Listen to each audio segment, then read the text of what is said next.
Meunière হেসেলে সবাইকে স্বাগত। আজকে আছে মটর ডালের খিচুড়ি। আগে কোনো দিন খেয়েছো কি না জানি না, একবার অবশ্যই করে খেও। 100 গ্রাম মটর ডাল ভালো করে ধুয়ে সেদ্ধ করে নিয়েছি।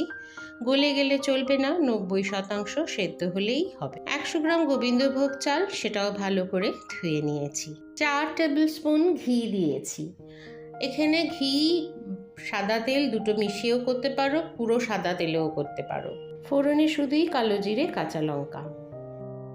এই খিচুড়িতে চাল এবং ডাল সম পরিমাণ, মানে 1 কাপ চাল হলে 1 কাপ ডাল। ডাল একটু বেশিও দিতে পারো, কিন্তু কম একেবারেই নয়। আমি আলু দিলাম, তোমরা ইচ্ছা করলে নাও দিতে পারো। এখানে আমি ঠান্ডা জলই দিলাম, 1 লিটার জল দিয়ে দিলাম। এখানে চাল পোলাওয়ের মতন অত ভাজতে হবে না, কিন্তু যখন জল দেবে তার আগে যেন ঘি এবং চালের একটা সুন্দর গন্ধ বেরোতে শুরু করে। আমি একটু ঢাকা দিয়ে রেখেছিলাম, মিনিট 10-এর মধ্যেই চাল কিন্তু রেডি। এই সময় যদি জলের প্রয়োজন হয়, সেই জলটা অবশ্যই গরম জল দিও। খিচুড়ির চালটাও 90%ই সিদ্ধ হয়ে গিয়েছে। এইবারে আগে সিদ্ধ করে রাখা মটর ডালটা মিশিয়ে দেব। নুন, মিষ্টি, কাঁচা লঙ্কা সমস্ত দিয়ে সুন্দর করে মিশিয়ে দেব। আঁচ আবার হাই করে দেব।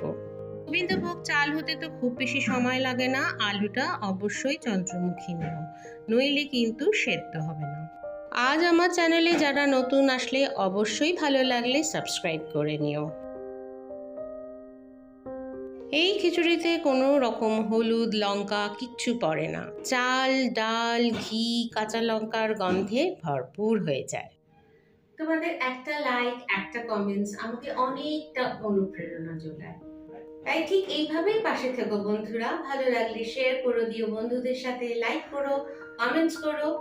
কিছু না বুঝতে পারলে অবশ্যই কমেন্টস করবে, আমি নিশ্চয়ই তার উত্তর দিয়ে দেবো। ভালো খাও, ভালো থাকো।